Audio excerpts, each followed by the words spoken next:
नमस्कार दोस्तों, मैं हूं दिनेश के वोरा। बहुत बहुत स्वागत है आपका इस कार्यक्रम के अंदर। दोस्तों, पुतिन का इस समय जो रवैया है यूक्रेन के प्रति अब और ज्यादा तीखा हो गया है। इस मुद्दे पर बात करना जरूरी है। दरअसल अमेरिका और नेटो के द्वारा पिछले कुछ हफ्तों से जिस किस्म की एक्टिविटीज कंडक्ट की गई हैं, उससे पुतिन का गुस्सा होना स्वाभाविक है। और एक किस्म से कहा जाए तो हम धीरे धीरे उस एक सिचुएशन की ओर आगे बढ़ रहे हैं जहां पर यकीनन एक थर्ड वर्ल्ड वॉर की शुरुआत या आगाज होने जा रहा है। एक मुद्दा क्लालिनग्राद का है। क्लालिनग्राद जो कि लिथुआनिया और पोलैंड के बीच में बाल्टिक सी के अंदर है, और ये रशिया से एक डिटैच्ड हिस्सा है रशिया का, लेकिन डिटैच्ड हिस्सा है। वहां पर रशिया की न्यूक्लियर मिसाइल फोर्स है, मिसाइल स्टेशंस हैं, नेवल स्टेशंस हैं, नेवल डॉकयार्ड्स हैं। और ये एक ऐसा सी पोर्ट है रशिया का जो बेसिकली 12 महीने ऊपर रहता है और यहां पर बर्फ नहीं ढकी रहती है। जबकि उनका दूसरा जो सेंट पीटर्सबर्ग है, वहां पर आइस ब्रेकर्स का यूज करना पड़ता है। अब क्लालिनग्राद के ऊपर बुरी नजर पड़ी हुई है नेटो की, और वो उसको हथियाना चाहते हैं। दरअसल क्लालिनग्राद ही वो मुद्दा बनने जा रहा है जिसके आधार पर इस दुनिया में बड़ी तबाही मचेगी, और खास तौर से जो यूरोप के अंदर तबाही मचेगी उसकी इंतहा शायद दुनिया ने पहले कभी देखी नहीं होगी। हमें इस बात का थोड़ा सा एहतराम करना होगा कि सेकेंड वर्ल्ड वॉर तक जो एटम बम जिन देशों के पास थे वो बहुत कम कंट्री थे। सिर्फ अमेरिका ने उसका यूज किया उस टाइम जापान के खिलाफ। लेकिन उसके बाद जिस ढंग से एटम बम्स का जखीरा बढ़ा है, और अमेरिका और रूस में जो कोल्ड वॉर थी, और उस हिसाब से अगर देखा जाए तो आज रशिया के पास 6000 बम और अमेरिका के पास 5 साढ़े 5000 बम। तो आप सोच सकते हो कि इन अकेले के बराबर तो बाकी दुनिया में किसी के पास नहीं है। ले दे के जो नेक्स्ट नंबर आता है वो चाइना का आता है, जिसके पास 600 बम हैं। फ्रांस के पास करीब 295, ब्रिटेन के पास 225, 90 एटम बम इसराइल के पास हैं, 50 नॉर्थ कोरिया के पास, 170 180 बम हिंदुस्तान और पाकिस्तान के पास। तो कुछ ना कुछ ऐसा लग रहा है कि रशिया की जो तेवर है बहुत आक्रामक होते चले जा रहे हैं। पहले छोटी सी बात मैं क्लालिनग्राद के बारे में कर लूं, फिर वो फोर फ्रंट वॉर के बारे में बात करूंगा मैं। दरअसल रशिया ने नेटो को एक बहुत बड़ी चेतावनी दे दी है और कह दिया है कि अगर आपने क्लालिनग्राद के ऊपर बुरी नजर डाली तो उसका जो जवाब होगा वो इंस्टेंटली आएगा, तुरंत आएगा, और विनाशक जवाब आएगा। क्योंकि उस समय रशिया का कहना है कि वो उन हथियारों का इस्तेमाल करेगा जिन हथियारों के बारे में आपने किताबों में पढ़ा है। पुतिन के करीबी और रशियन सिक्योरिटी काउंसिल के जो एक सेक्रेटरी हैं, निकोलाई पत्रुशेव,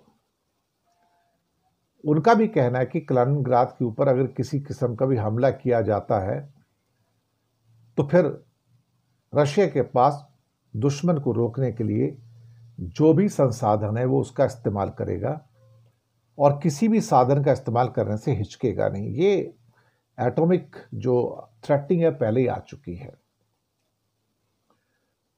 यानी कि अमेरिका को सख्त शब्दों में वार्निंग दे दी गई है कि अगर कोई भी देश यूक्रेन हो या कोई भी, लंबी दूरी की मिसाइल जो उसको मिलने जा रही हैं अमेरिका से, अगर वो क्लालिनग्राद पर हमला करता है तो फिर इसका मतलब ये हो गया कि भाई आप तैयार रहिएगा। पिछले कुछ दिनों में डोनाल्ड ट्रंप ने यह भी कहा था कि जब मैं लंबी दूरी की मिसाइल्स दूंगा तो वो रशिया के अंदरूनी हिस्सों में अटैक कर सकता है, जिसमें मॉस्को भी है, सेंट पीटर्सबर्ग भी है। और जेलेंस्की ने कहा भी था कि अगर आप मुझे ये हथियार देंगे तो फिर मैं इन हथियारों का यूज करूंगा मॉस्को के खिलाफ और सेंट पीटर्सबर्ग के खिलाफ, और हो सकता है क्लालिनग्राद के खिलाफ भी।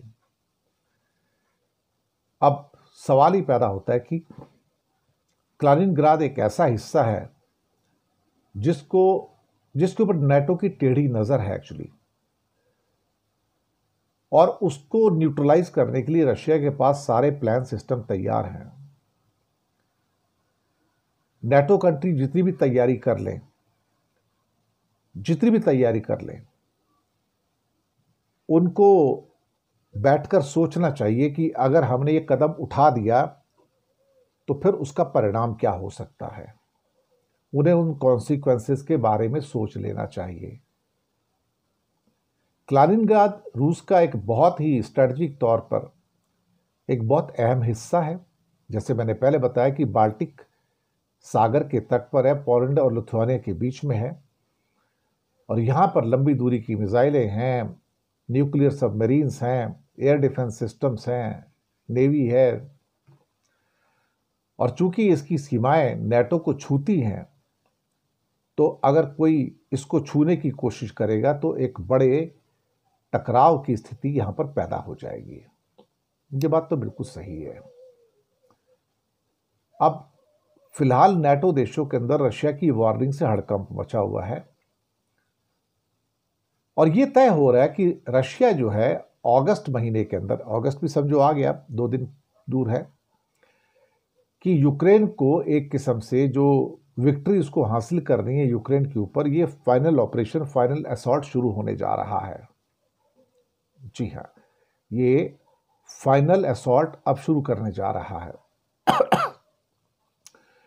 रशिया ब्लैक सी के पूरे रूट को ब्लॉक कर देना चाहता है, और साथ में जो ओडिशा पोर्ट है उसको पूरा तबाह कर देना चाहता है। तो एक बार को ब्लैक सी का रूट ब्लॉक हो गया और ओडिशा पोर्ट भी तबाह हो गया तो समझो यूक्रेन पूरी तरह से क्रिपल हो जाता है। यूरोप के अंदर तो इस समय इक्वेशंस चेंज हो रही हैं। पुतिन का गुस्सा 7वें आसमान पर है। नेटो यह समझकर चल रहा है कि अगर मैं फ्रंट फुट पे आता हूं तो मैं रशिया को इस समय बर्बाद कर सकता हूं, और शायद इस बात का एहसास नेटो को हो रहा है, अमेरिका को हो रहा है कि एक और मौका आ गया 1991 के बाद कि हम रशिया को तोड़ सकते हैं।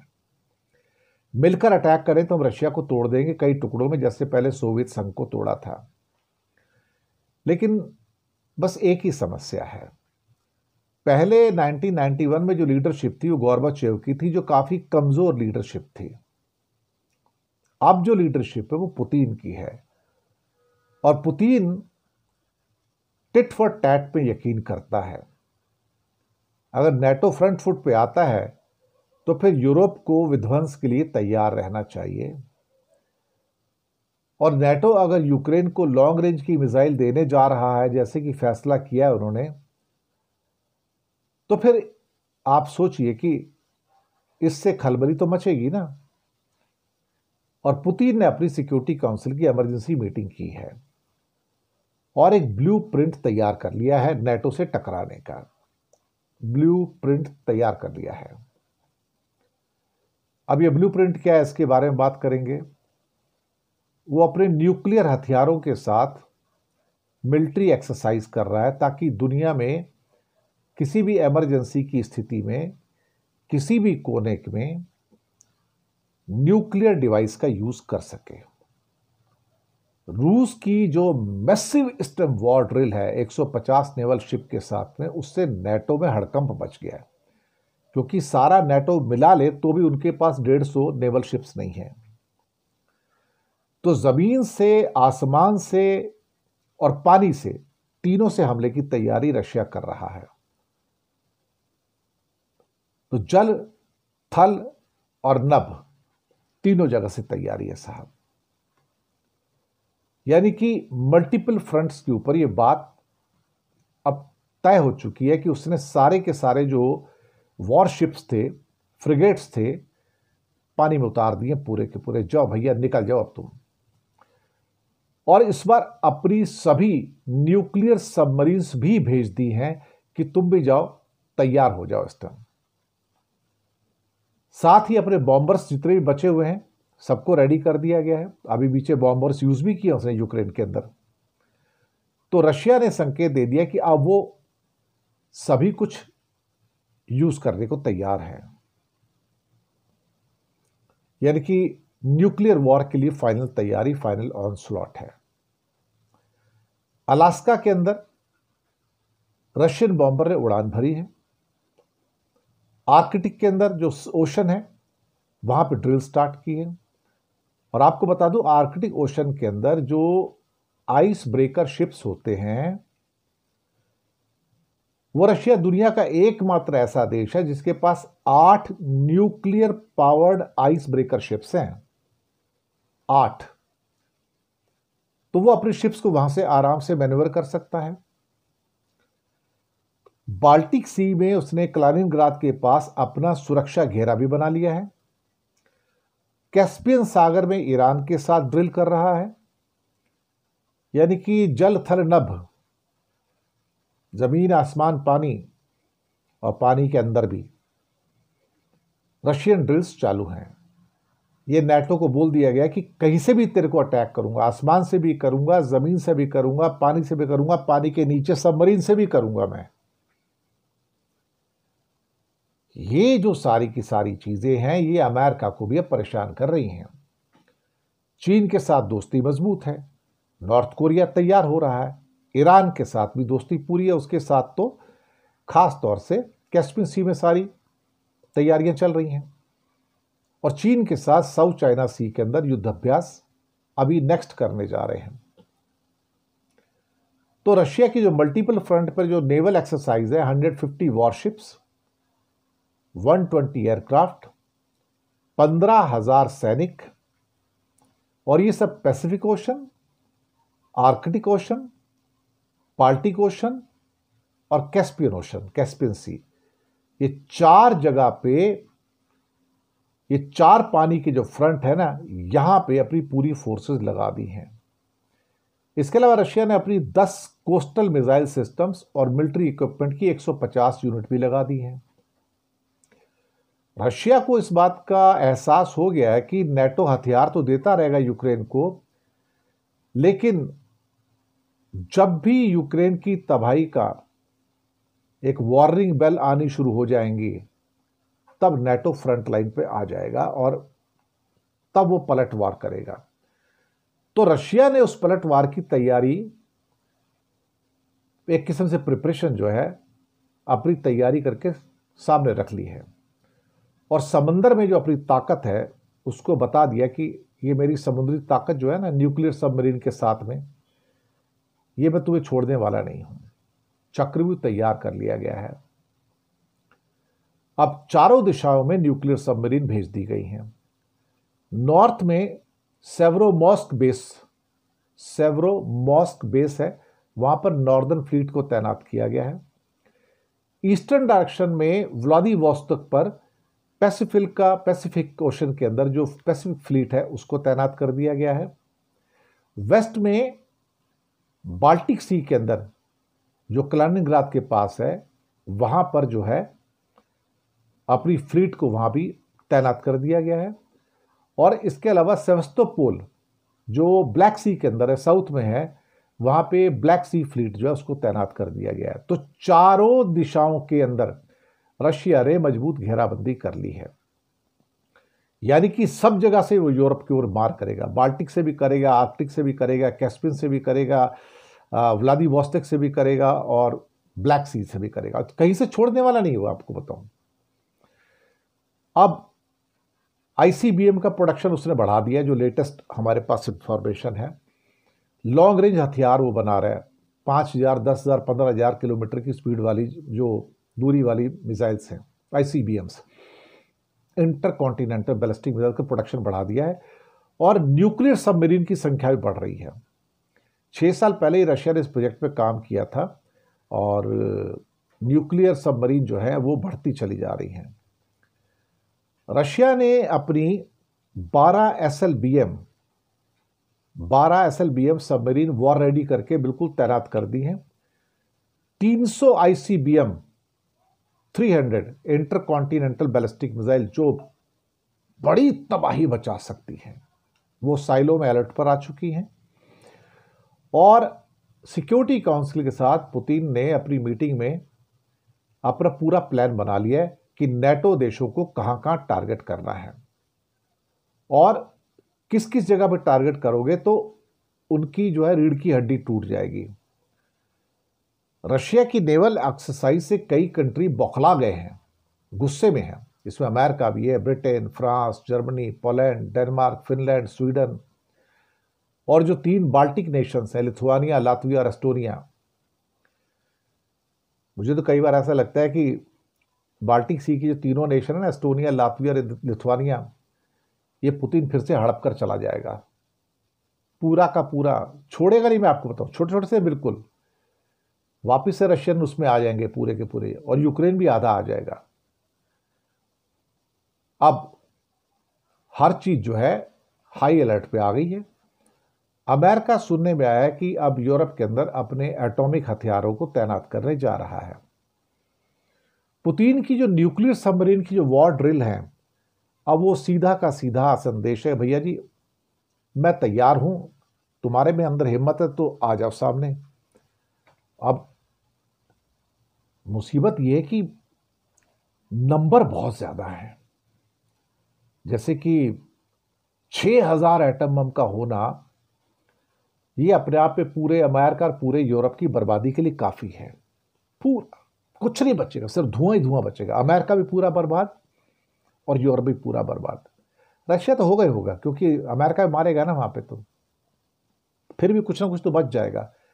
लेकिन मैं सोचता हूं यूरोप में और अमेरिका में क्या बचेगा अल्टीमेटली। अब नेवी जो है यहां पर बड़ा काम करने जा रही है। रशिया के ये तेवर देखकर ना अमेरिका में और नेटो में हड़कंप मचा हुआ है। अमेरिका के तो हथियार ही खत्म हो गए हैं, 8 दिन के हथियार बचे हैं उसके पास, पेंटागन का ऑफिशियल कहते हैं। और यूरोप के देशों के पास तो कुछ है ही नहीं, हो तो मरे पड़े वैसे ही।